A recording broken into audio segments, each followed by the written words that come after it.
Hélio. Bom trabalho.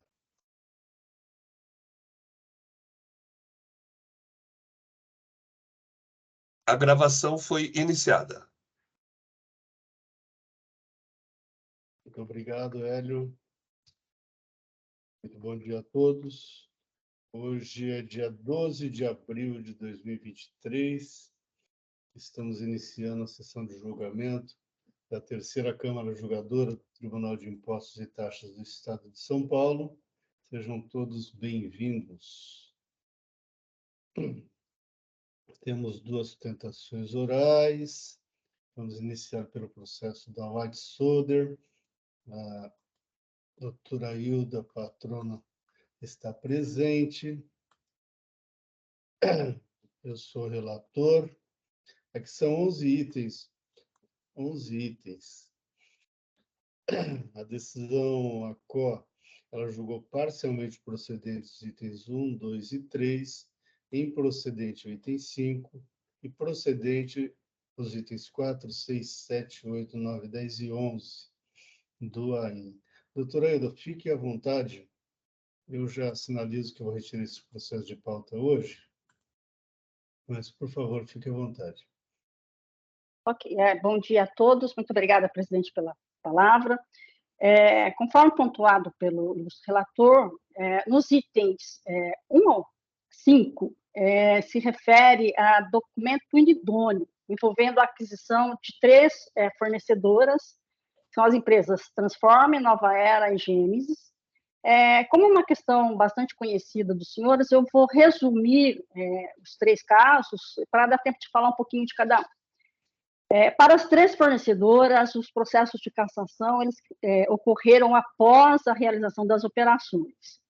Na decisão recorrida, ela diz expressamente que identificou todos os pagamentos, que os pagamentos são correspondentes com as notas fiscais, e o julgador diz expressamente que não acolheu a boa-fé da autuada porque os pagamentos, as transferências bancárias, foram realizados por TED-C via o CISPAG, que o CISPAG não é um meio confiável para pagamento, né, e que a autuada, então, poderia alterar dados do CISPAG.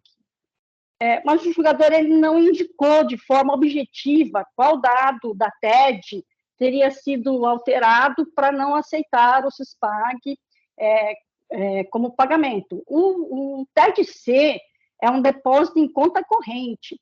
O julgador também não fez nenhuma prova de que a conta corrente não era das 3 fornecedoras. E para comprovar que o CISPAG não é meio confiável, ele sugeriu que assistisse um vídeo do YouTube. Só que pelo link que foi disponibilizado na decisão, o vídeo está indisponível. Então, não foi possível no YouTube confirmar essas informações.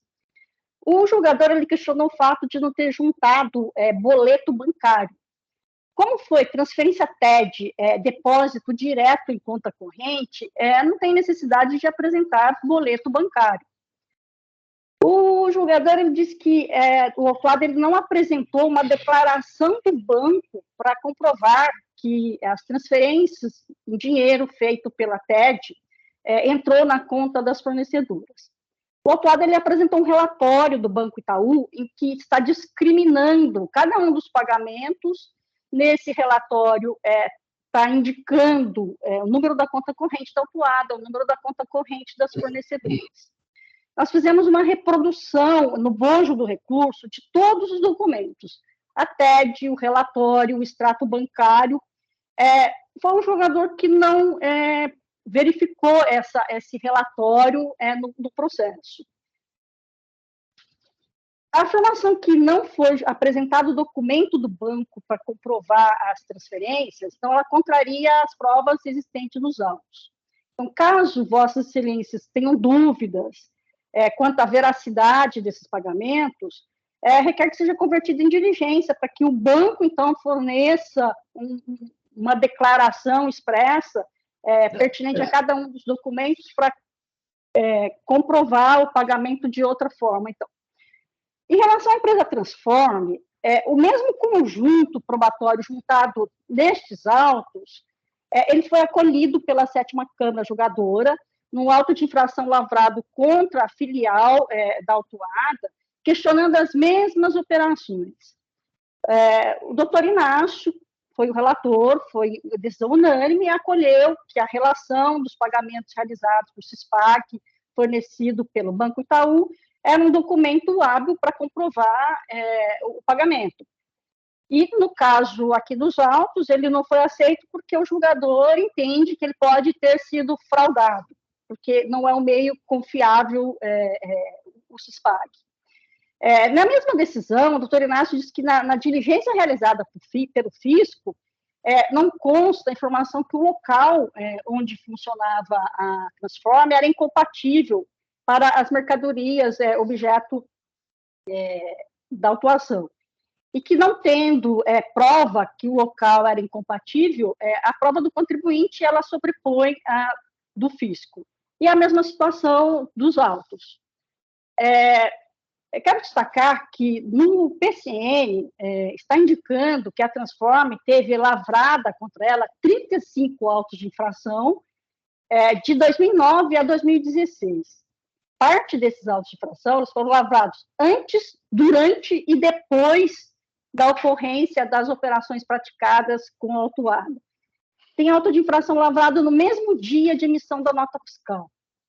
Nas folhas 16.366 a 16.368, de recurso, tem uma tabela confrontando data de emissão das notas fiscais com as datas de lavratura dos autos de infração.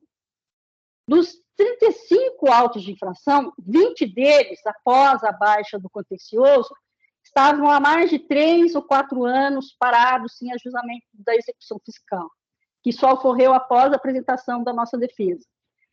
No PCN está dito que era para lavrar auto de infração contra o terceiro, porque a dívida da Transform com o fisco era uma dívida impagável. O autuado ele não é responsável pela inadimplência da Transform. Né? Cabia, então, os agentes públicos promover tempestivamente a cobrança dos débitos constituídos, e não lavrar um auto de infração contra o terceiro para exigir o imposto de uma operação diferida. Tem uma decisão transcrita no recurso, ela teve a participação do doutor Fábio Bordini, da doutora Cacilda Peixoto, enquanto serviam lá na 5ª Câmara Julgadora. Nesse julgado, eles disseram o seguinte, que se o fisco lavrou auto de infração contra o remetente em data posterior à emissão de nota fiscal, que isso ilige a presunção de simulação de existência do estabelecimento constante no relatório de apuração, dada a impossibilidade de considerar inidôneo documento fiscal emitido por estabelecimento ou autuado pelo fisco. É a mesma situação dos autos, são 35 autos de infração lavrados de 2009 a 2016, e as operações ocorreram em 2015 e 2016. Em relação à empresa Gênesis, os itens 3 e 4 do auto de infração, a empresa ela foi encontrada na diligência realizada pelo fisco, e também o mesmo conjunto probatório juntados nesses autos, ele foi analisado pela 4ª Câmara Julgadora, no auto de infração lavrado também contra uma filial da autuada. Nós juntamos a cópia dessa decisão nas folhas 16.894 e 16.930, uma decisão de 9 de novembro de 2022, recente, em que a Câmara Julgadora, por unanimidade, acolheu os pagamentos realizados, o mesmo conjunto probatório, TED, relatório do banco, extrato bancário, identificando cada um dos pagamentos. E essa decisão ela transitou em julgado, a Fazenda ela não apresentou recurso dessa decisão.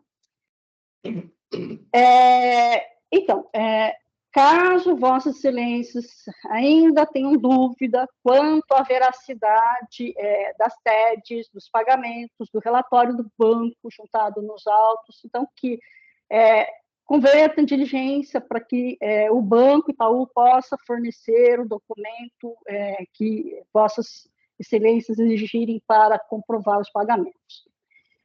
As acusações dos itens 6, 7 e 8 está exigindo multa pela falta de escrituração de nota fiscal no registro de entrada. Como trata de infração regulamentar, a gente pede a aplicação do artigo 10 da Portaria CAT 115 de 2014 e do artigo 527-A, para redução, relevação da multa. Os itens 9 e 10 trata de uma acusação de falta de escrituração dos livros contábeis. Esses dois itens têm como suporte as mesmas notas fiscais autuadas nos itens 6, 7 e 8. Então, a gente pede a aplicação da teoria da absorção da pena, porque está cobrando duas multas sobre os mesmos documentos.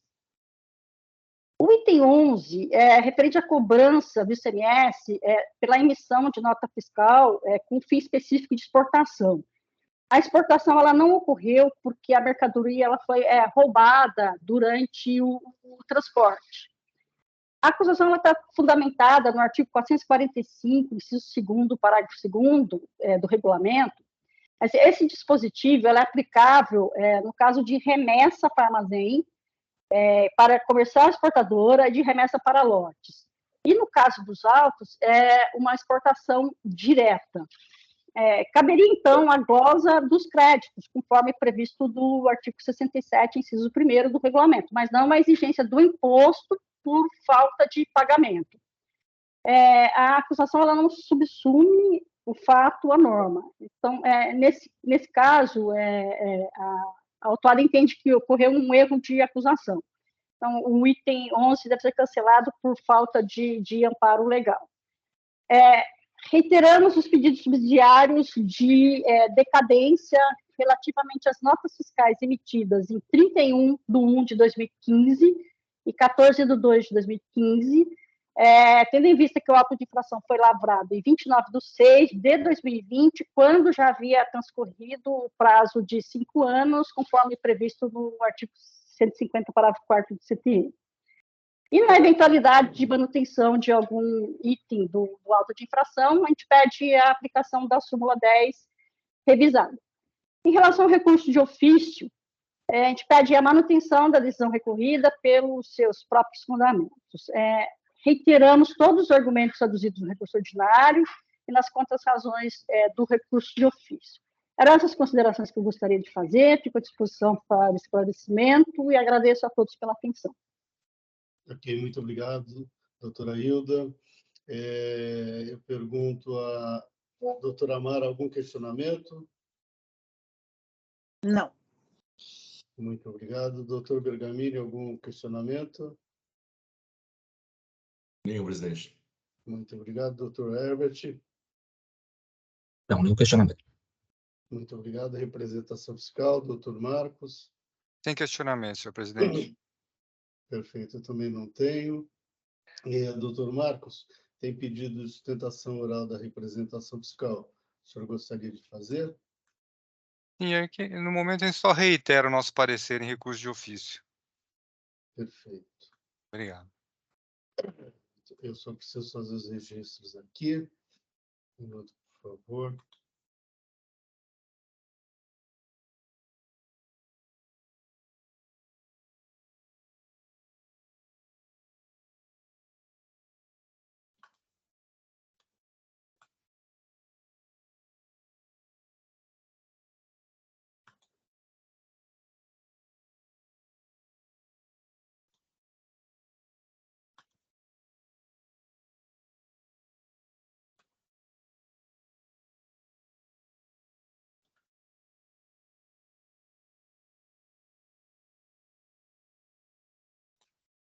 Vamos ver se eu consigo devolver isso para o relator.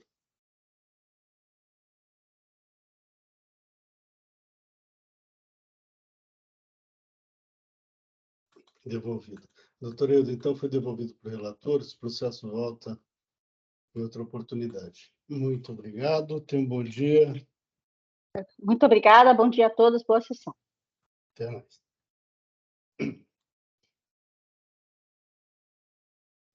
Próximo processo é o doutor Pedro Henrique e Ipiranga Agroindustrial. Só tenha um pouquinho de paciência, porque está bem lento aqui o retorno Eu acho que é a minha internet, viu? Ipiranga Agroindustrial, relatora doutora Mara. Doutor Pedro Henrique, basta um resumo das acusações? Sim, por favor. Doutor, só um resumo, não precisa fazer a leitura, não. Se ela puder fazer o resumo, é melhor. São duas infrações, creditou-se. Eu vou ler as infrações que fica mais fácil, tá certo? Creditou-se indevidamente do ICMS no montante de tanto, conforme especificado no demonstrativo 1 e no demonstrativo da utilização do crédito indevido, em anexo, mediante escrituração em seus livros, registros de escrituração fiscal de notas fiscais referentes a operações de entrada de mercadorias para uso e consumo do próprio estabelecimento, conforme se comprova pelas cópias dos documentos juntados.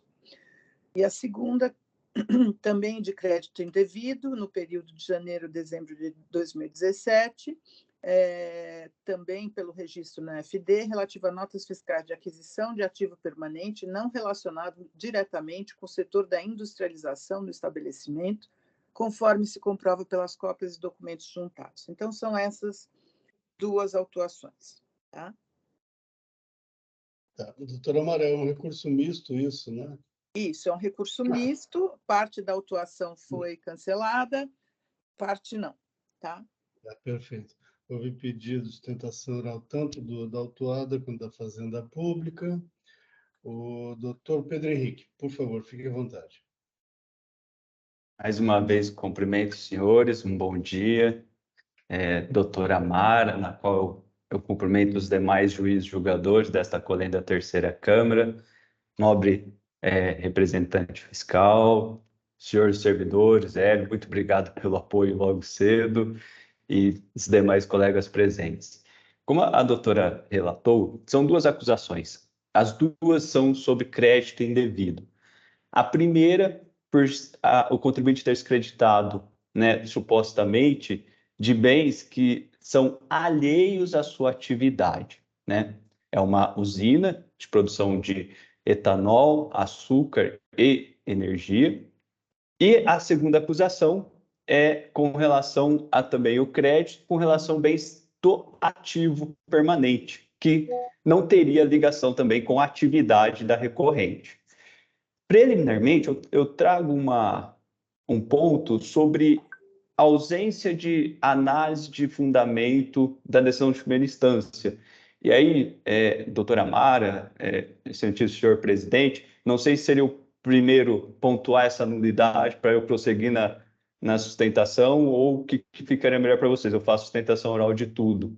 Pode fazer de tudo, doutor, fique à vontade. Perfeito. A primeira nós trouxemos a questão da ausência de proporcionalidade e razoabilidade na multa e que não foi apreciado em primeira instância. A primeira instância até analisa a questão dos juros sobre a multa, mas a multa em si, o nosso argumento de necessidade de redução não foi apreciado. Então, esse é o primeiro argumento, né, que anula a decisão de primeira instância, requerendo que seja remetido o processo à primeira instância para que analise todos os argumentos da recorrente. Segundo argumento preliminar, diz respeito à ausência de motivação com relação à informação de que, nos item 1, determinados bens não seriam, na verdade, né, alheios, seriam bens de uso e consumo. A fiscalização, ela glosa os créditos da recorrente sob o fundamento de que aqueles bens e mercadorias eles são bens de uso e consumo, e não bens destinados ao insumo, à consecução da atividade da recorrente. E a decisão recorrida entendeu que essa ausência de motivação seria a ausência de fundamentação processual, formal. Não é isso. O que nós trouxemos é o seguinte, para indicar que a mercadoria A ela é um bem de uso e consumo, deveria a douta fiscalização, né, ter motivado, isso aqui é um bem de uso e consumo porque, olha, né, ele não é um insumo na linha produtiva.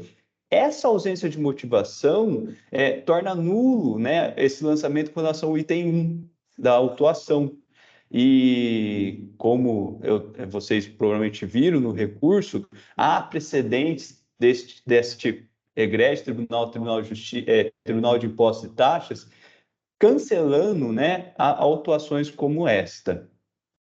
O terceiro item preliminar diz respeito à decadência, em que pese o teor da súmula 9, né, súmula 9 ou a 7, se não me falha a memória, que afasta a aplicação do artigo 150, parágrafo 4º, nos casos de crédito para fins de decadência, eu entendo que, mediante as reiteradas decisões do Poder Judiciário, inclusive pelo próprio Superior Tribunal de Justiça, que seria a nossa última instância da matéria, todas falando que, tratando-se de crédito, você há um pagamento menor, né? Então deveria se aplicar, sim, o teor do artigo 150, parágrafo 4º, para a contagem da decadência.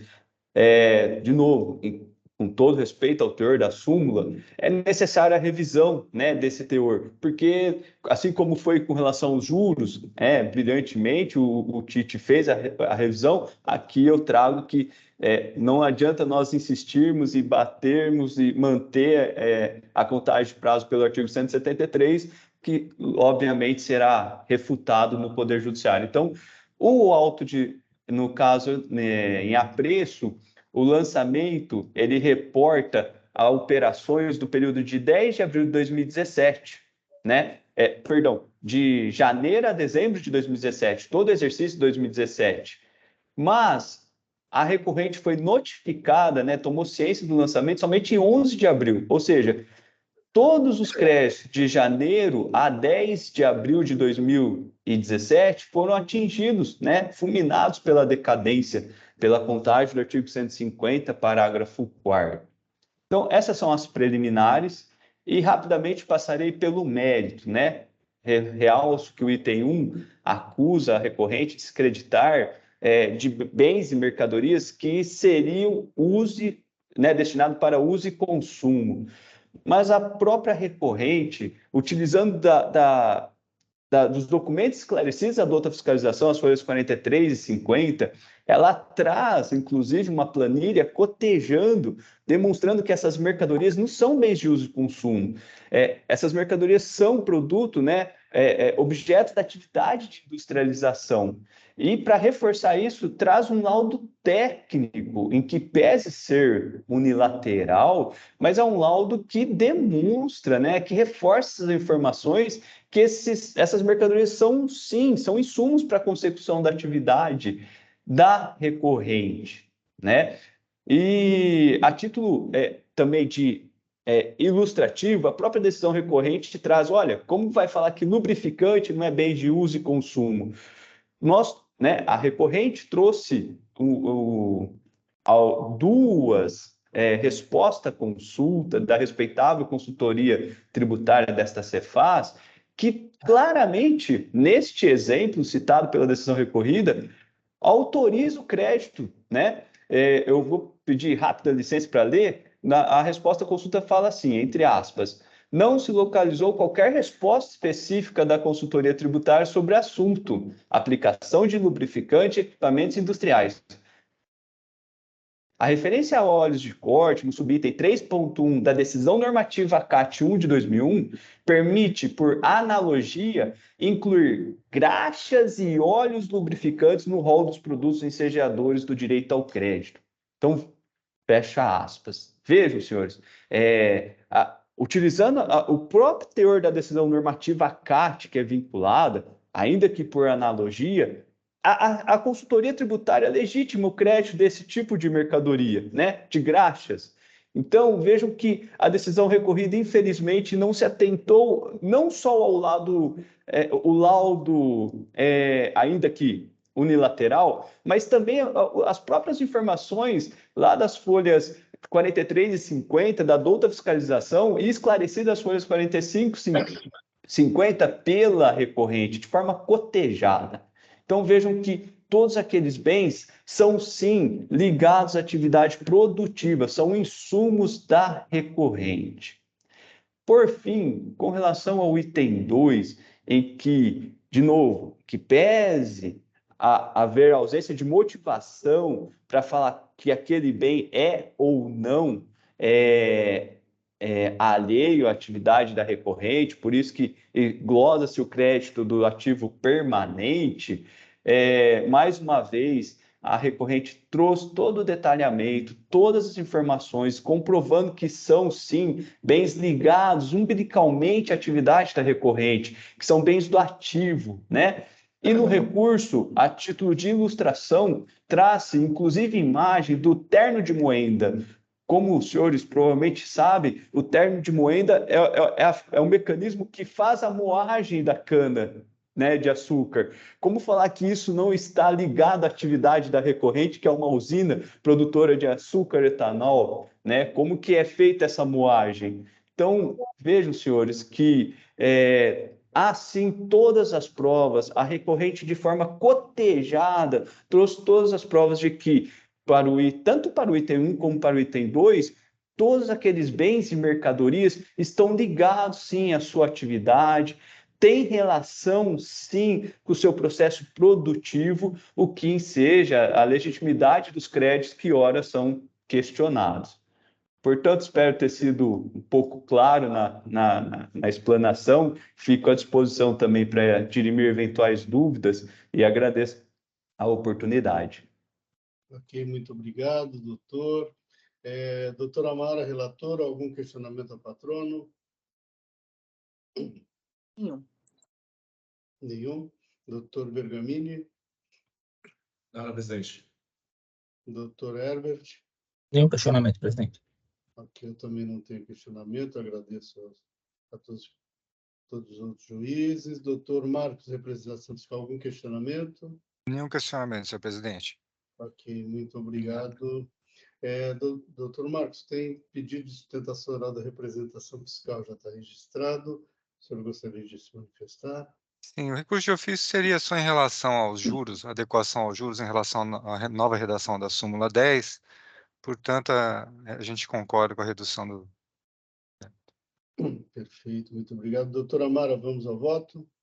Pois não. Então, eu vou passar pelo relatório, vou direto ao voto. Considerações iniciais, então. O item 1 do AIN é referente a crédito indevido do ICMS no período de fevereiro a novembro de 2017, mediante escrituração no FD, referente a notas fiscais e operações de entrada de mercadorias para uso e consumo do próprio estabelecimento. O item 2 é em relação a ativo mediante a escrituração na FD de notas fiscais de ativo permanente não relacionadas diretamente com o setor de industrialização ou de produtos que se destinem à manutenção do equipamento. Da nulidade da R-decisão. A autuada requer que seja anulada a decisão recorrida, aduzindo em suma que não teria sido apreciado o argumento de desproporcionalidade da multa segundo decisão do STF. Todavia, verifica-se que o ilustre julgador tributário, as folhas tais, aborda as decisões judiciais trazidas na peça de defesa, elencando os tipos de decisão proferidas pelo STF com efeito vinculante no âmbito administrativo, o que não é o caso das decisões invocadas pela autuada, concluindo o julgador que a conduta que se imputa e que se pretende punir está tipificada e condizente com a penalidade aplicada, portanto, não se visualiza nos autos ofensa ao princípio da legalidade. Assim, não vislumbro a nulidade da R-decisão e, ainda que pudesse ser assim entendido, que haveria omissão, esta poderia ser suprida por esta Câmara, com fundamento na causa madura, o que será analisado oportunamente mais adiante. Da nulidade do item 2. Cabe acentuar que os relatos das infrações são claros e precisos, não se verificando as alegadas deficiências na motivação e cerceamento do direito de defesa. Cabe frisar que o artigo 34 da Lei 13.457, que estabelece os requisitos do auto de infração, não veicula a obrigatoriedade de o AIN conter algum documento intitulado termo circunstanciado, portanto, fica a critério do AFR, autuado, produzi-lo ou não. Vejamos o exposto na manifestação fiscal. O auto de infração em questão, assim como todos os autos de infração, são atos administrativos previstos em lei, como tal, seguem suas regras. Neste caso, neste caso, foram seguidas todas as exigências do artigo 34 e rege esta etapa do processo administrativo tributário. E aí ele segue, eu estou reproduzindo a manifestação dele, não vou me alongar. Então, eu simplesmente digo que no presente AIN foram utilizados os dados fornecidos pelo próprio contribuinte às folhas tais em resposta à notificação fiscal de folhas tais.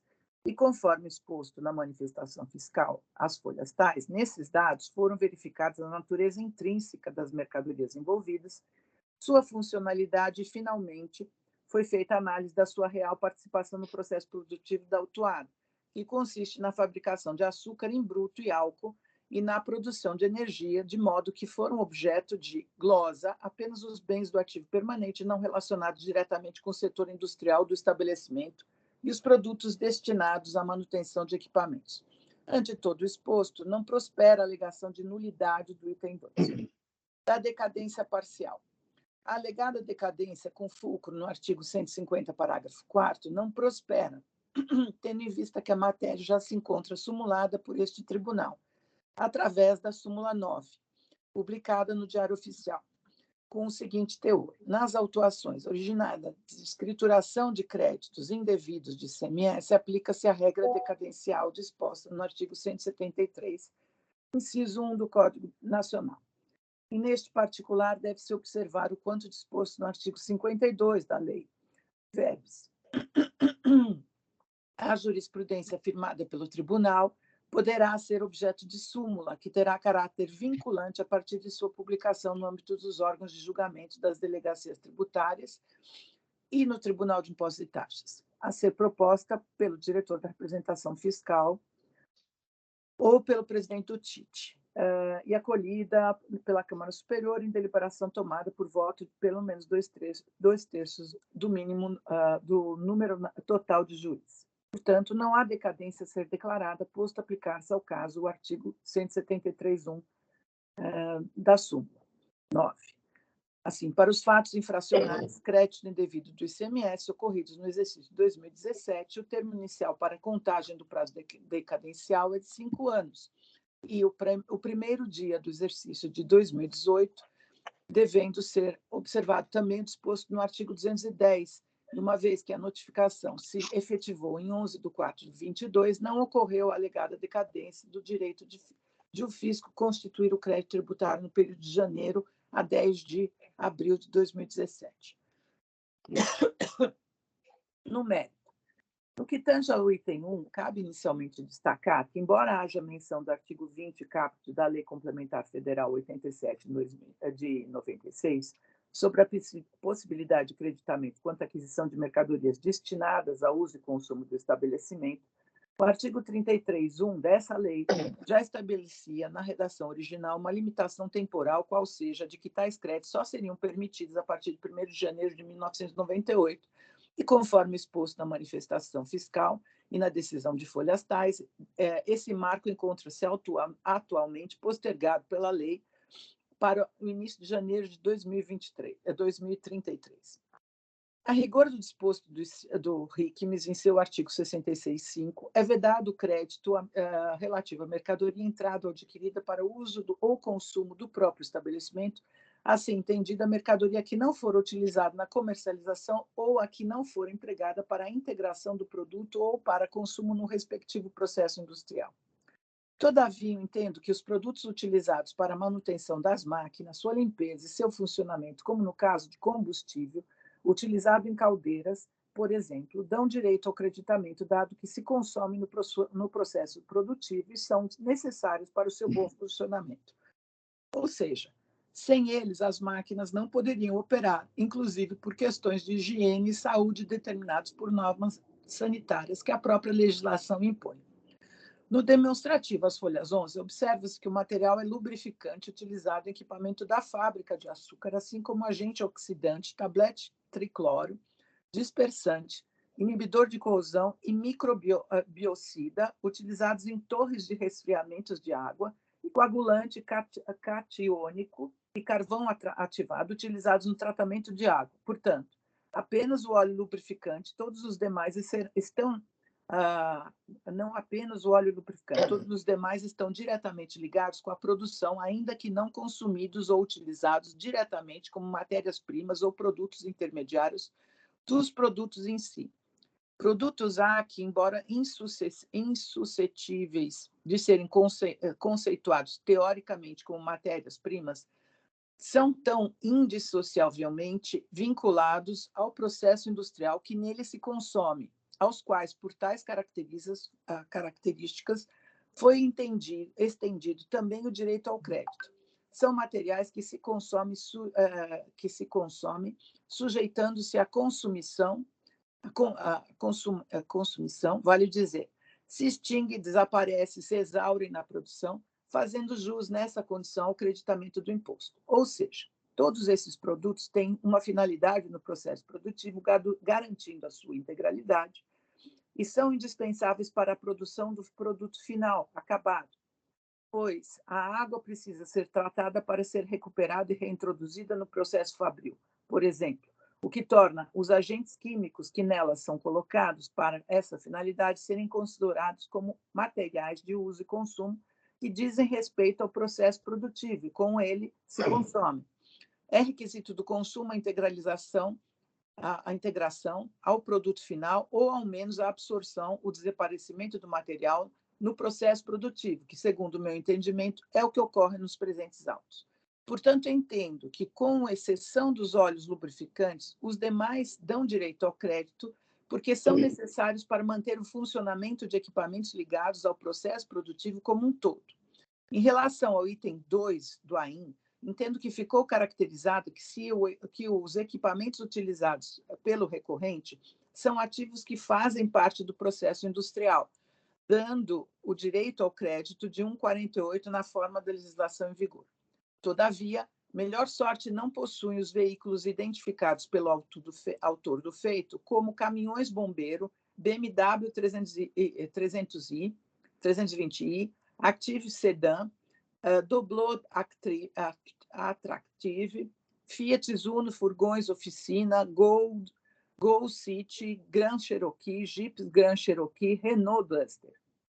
Esses não podem ser classificados como ativos que são necessários à atividade industrial e nem mesmo constam do laudo apresentado pelo recorrente para justificar a aplicação dos demais itens no processo produtivo.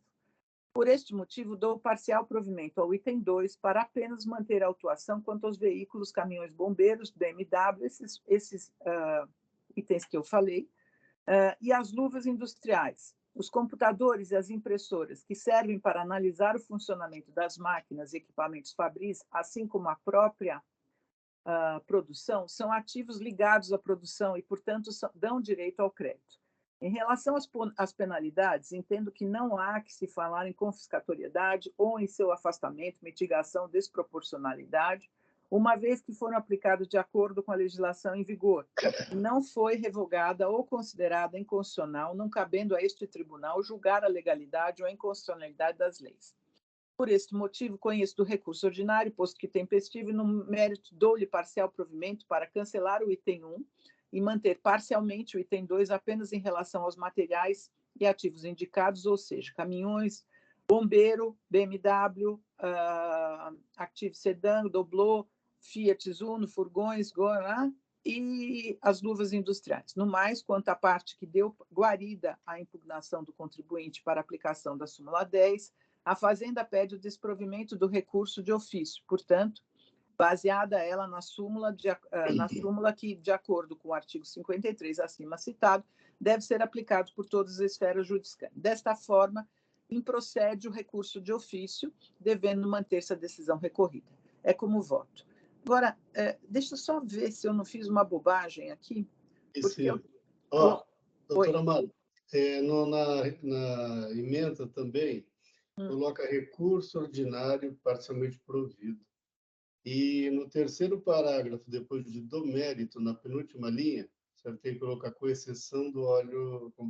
Isso, exato. É justamente isso que o item 1 é parcialmente provido, não integralmente, é parcialmente cancelado, não integralmente. Tem que colocar recurso ordinário parcialmente provido. Tá. Deixa eu só... Você me devolve, então, a edição, Belmar? Já está devolvido. Tá. Não, deixa eu ver só uma coisinha. Espera aí. Só para corrigir aqui, espera aí. Uhum. Espero não perder o voto, porque aqui...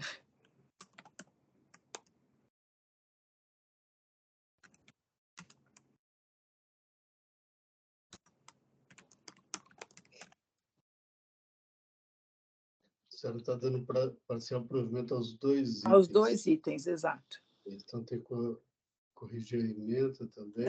Isso. A ementa eu já corrigi, deixa eu ver. Perfeito.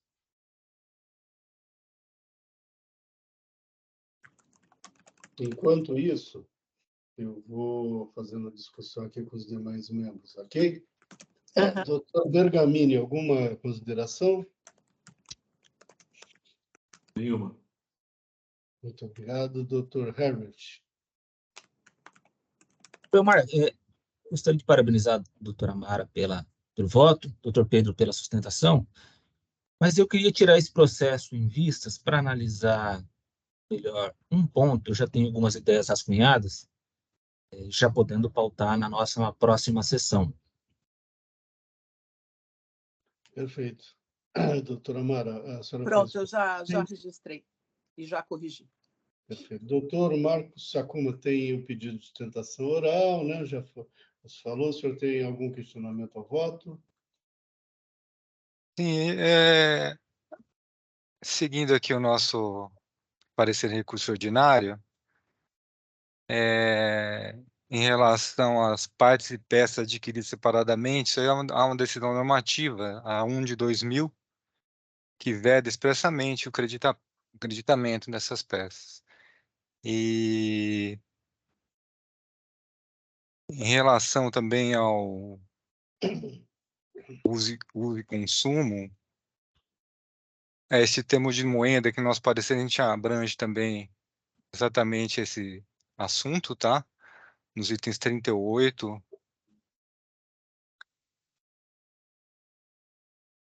38 a 40 aqui do nosso parecer, em recurso ordinário. Uhum. No mais, nós vamos aguardar a vista do vista. Dr. Herbert. Perfeito. Obrigado. Doutor Herbert, já pode pedir. Após o voto da relatora, a senhora encontra lá 3 botõezinhos. Vistas concedidas.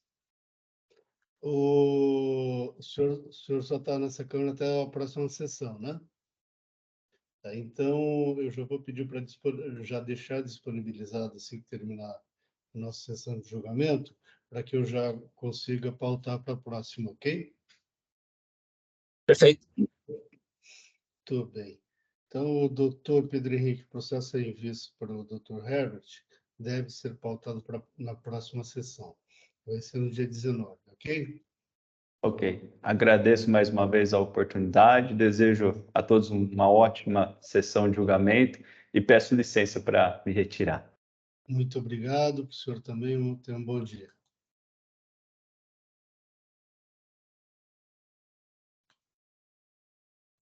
Vamos lá.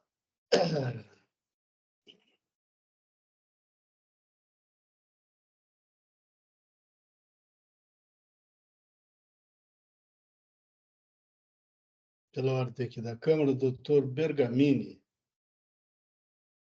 Têxtil Canatiba. Ó,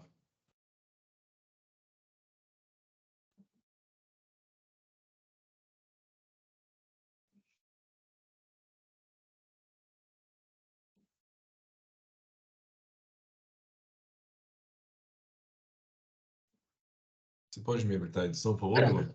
Habilitado.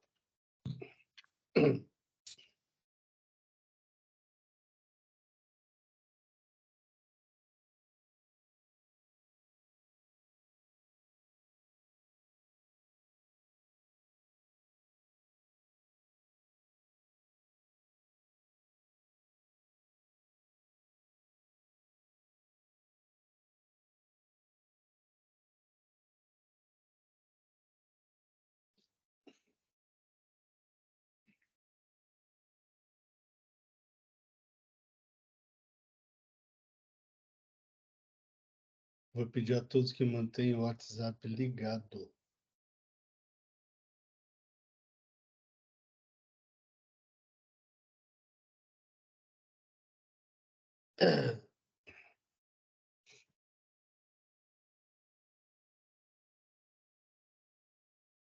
Eu já circulei o voto no WhatsApp na semana passada. É nota idônea e a documentação é muito frágil. Então, ele junta alguns CADESP, junta e-mails, etc., mas nada que possa, de algum modo, induzir que a operação comercial de fato houve. Sem contar que tem contrato, tem documento juntado a destempo. Então, primeiro eu afasto os documentos juntados a destempo, se vencer nesse ponto, faço análise, e nessa análise eu rechaço a ideia de resistência de boa-fé. Perfeito. Em discussão, doutora Mara? Nenhum questionamento. Muito obrigado, doutor Herbert. Nenhum questionamento, presidente. Muito obrigado, doutor Marcos. Sem considerações, senhor presidente. Obrigado. Muito obrigado. Eu também não tenho considerações. Acompanho o relator. Quórum.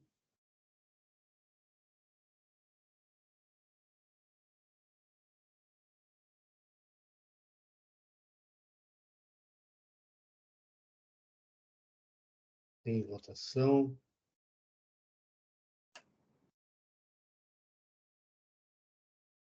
Tá bom, esqueci de falar. Tem a questão da Selic, né? Ah, sim. O senhor já tinha enviado o voto para É, todos da isso aí. Câmara, então isso não é relevante. Muito bem, de qualquer maneira, agradeço pela observação.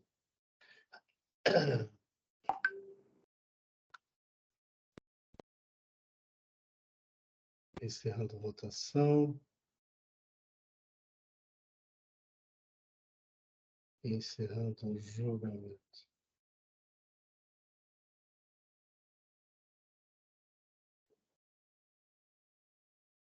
Próximo processo, a Juliana, Comércio de Flores, eu sou o relator. Eu já envio o voto para vocês. Eu estou convertendo o julgamento em diligência para que se manifeste a representação fiscal em razão de duas petições juntadas pela autuada. E como voto, em discussão, doutora Mara. Nenhuma consideração. Muito obrigado. Doutor Herbert. Uma consideração. Acompanho o voto, presidente. Muito obrigado. Doutor Adolfo. Nada. Muito obrigado. Doutor Marcos. Sem considerações, senhor presidente. Muito obrigado. Obrigado.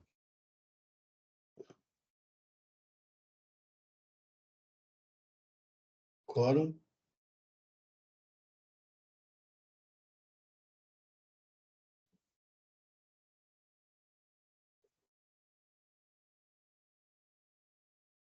Em votação.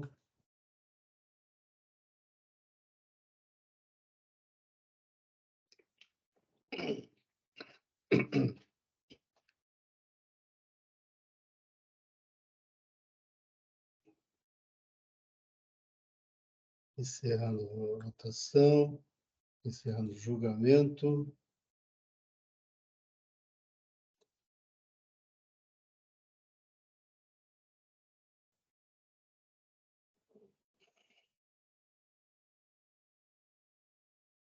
O processo do ADAC, Indústria e Comércio, relatora a doutora Mara.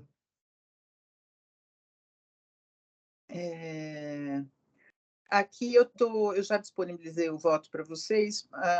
Se trata de uma autuação de remessa cobrando o ICMS relativamente a operações que foram feitas com uma empresa que não tinha registro de armazém geral.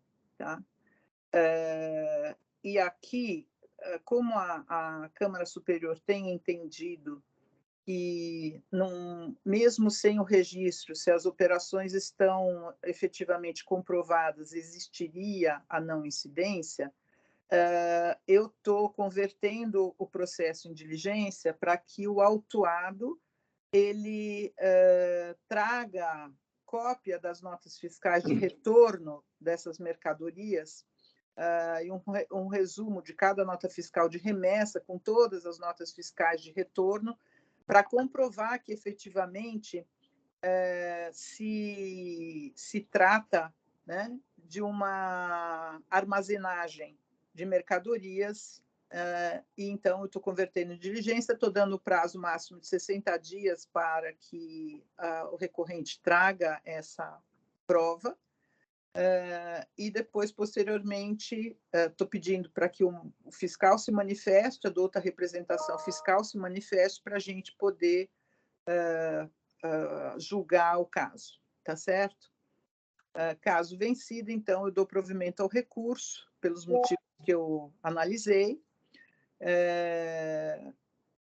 porque não houve circulação de mercadorias com o fito de transmissão de propriedade, dado que não há nos autos qualquer indício de má-fé, fraude ou simulação.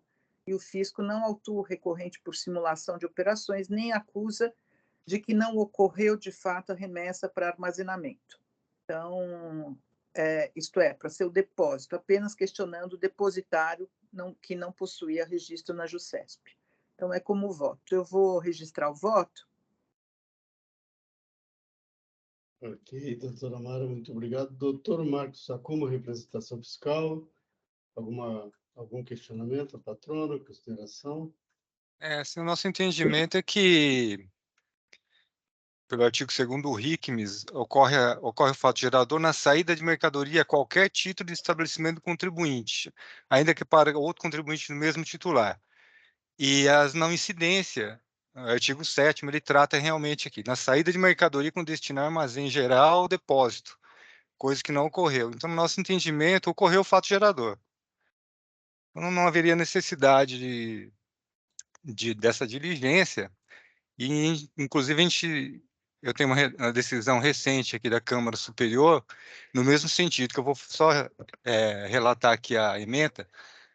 Falta de pagamento do imposto por emissão de notas fiscais referentes a operações tributadas como não tributadas. Contribuinte não é depósito fechado ou armazém geral, não havendo que se falar em não incidência do imposto. Recurso especial do contribuinte conhecido parcialmente e na parte conhecida desprovido, mantida a decisão anterior a improcedente. Foi uma decisão unânime aqui em 2020. Tá? Só isso. Muito obrigado, doutor Obrigado. Marcos. O doutor Bergamini. Nenhuma consideração. Doutor Herbert. Nenhuma consideração, senhor presidente. Doutor Mara, eu acho que eu vou pedir vistas. Eu não avisei antes, mas eu preciso analisar melhor isso. Porque se o destinatário não é armazém geral...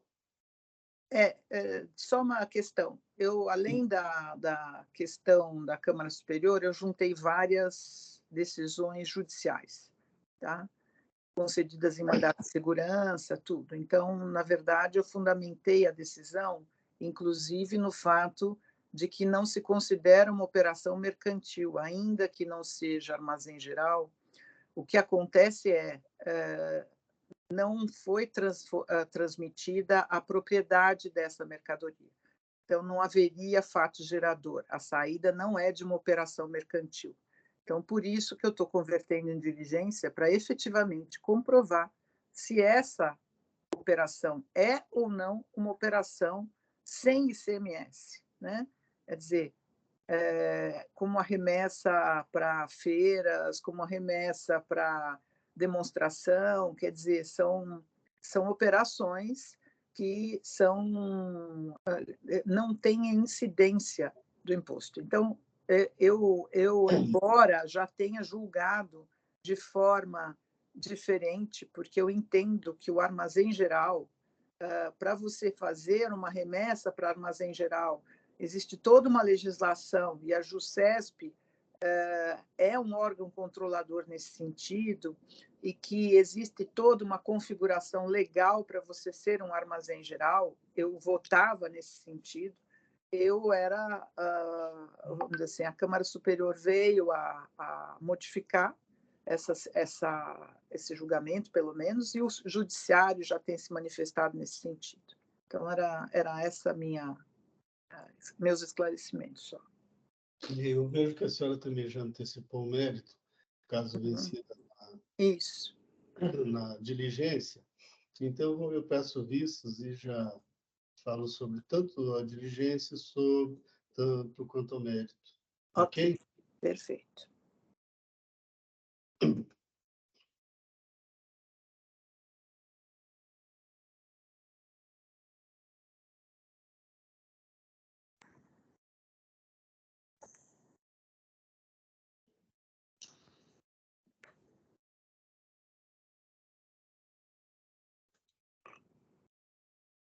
Eu fico meio preocupado com essa coisa de produzir uma prova posteriormente, porque geralmente eu estou em posição um pouco mais fechada, mais rígida, que a prova, tanto do fisco quanto da autuada, tem que vir nos momentos processuais próprios. Ou seja, a fazenda tem que juntar a prova cabal da autuação no momento da lavratura, tem que juntar no AIN, né?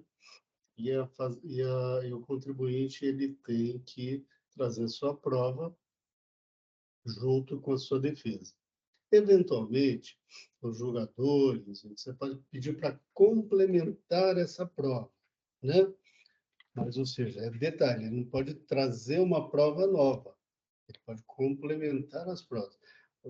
Os julgadores podem determinar isso, né, que se complemente, mas desde que haja prova, tanto feita pelo fisco, uma prova completa e cabal produzida pelo fisco, que às vezes precisa ser uma complementação, uma explicação, alguma coisa do tipo, o desmembramento daquelas provas, como a gente já fez aqui nesse tribunal algumas vezes, quando vem inidôneo, que pede para o contribuinte ou para o fisco ordenar as provas trazidas, né?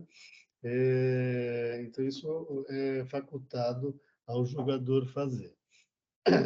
Entretanto, produzir uma prova diferente das que está nos autos, eu tenho um pouco de restrição, né? Então, por isso, eu vou pedir visto e vou tentar falar nisso, sem entender que as provas não são suficientes. A vista concedida, processo retirado. Nós temos algum ainda? Ainda temos... Eu não fechei Ipiranga. Renato Scalon de Carvalho, relator, doutor Bergamini. Por favor, doutor Bergamini, fique à vontade.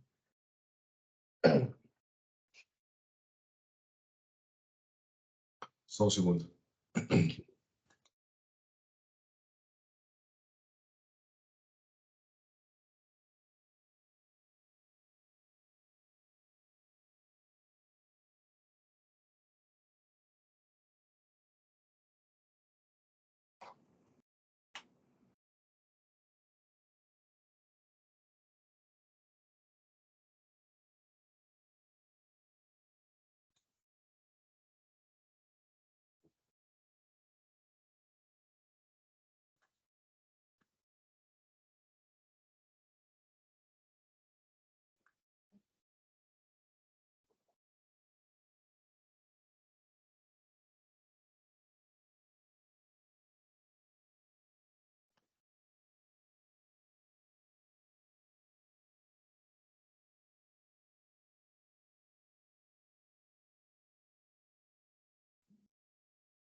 Bom, eu fiz o registro, basicamente é uma acusação de falta de pagamento de TCMD na doação de cotas societárias de uma empresa. em fiscalização e na impugnação não teve nenhuma prova de que, de fato, seria onerosa essa aquisição, e, portanto, você pressupôs haver doação. A composição da base de cálculo pelo fiscal se deu a partir do exame dos bens que fazem que a empresa está montada. Basicamente, é uma empresa que só tem imóveis, alguns urbanos, outros rurais. Então, para aferir, para imputar valores da doação, ele pegou o valor venal de mercado desses imóveis e imputou a base de cálculo. O contribuinte ele não se volta contra essa composição, mas apenas diz que essa previsão não consta em lei e, portanto, não haveria de ser colocada a base de cálculo. O que eu digo é que tem lei, sim, e tem previsão regulamentar. Então, não há qualquer vício de ilegalidade ante a falta de comprovação de que a operação teria sido onerosa, portanto, pressupõe-se ela gratuita e portanto doação. Eu nego provimento ao recurso ordinário. E aqui não tem a questão da Selic, que já foi calculada com base na nova legislação. No voto. Doutor Bergamini havia antecipado o voto para a gente, para a Câmara já. Doutora Amara, alguma consideração? Nenhuma. Obrigado. Também estou com esse probleminha de rum aí, viu? O bichinho do rum. Acho que é todo mundo, viu? Né? Geral. Tá uma gripe pegando geral. O problema é quando a gente não consegue falar direito. Não sai. Doutor Marcos Sakuma. Sem considerações, senhor presidente. Obrigado. Obrigado. Doutor Herbert. Parabenizo, doutor Bergamini, pelo voto. Eu gostaria de ter essa habilidade de resumir os votos com esse brilhantismo, com essa agilidade. Eu realmente fico muito viciado em ler o que eu escrevo. Com relação ao voto, Obrigado. acompanho. Só uma questão processual, técnica, me parece que é um conhecimento parcial por conta dos juros Selic, que já foi aplicado. Não seria isso? Estou enganado? Não, o mérito ele existe, o contribuinte colocou o mérito nessa discussão dos juros e a gente está negando. Mas que o juro já é aplicado à taxa Selic, né? Mas que o juro já é aplicado à taxa Selic nesses casos. Perfeito, Já. Acompanho. Ok, então eu também acompanho o voto do doutor Bergamini. Quórum.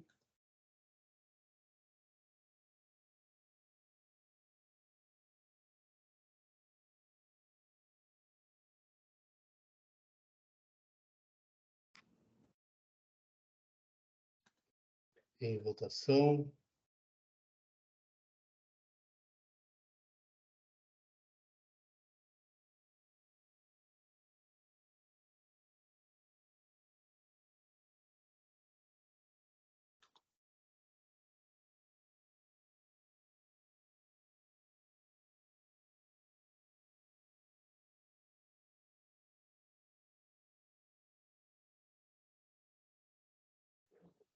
Encerrando o julgamento.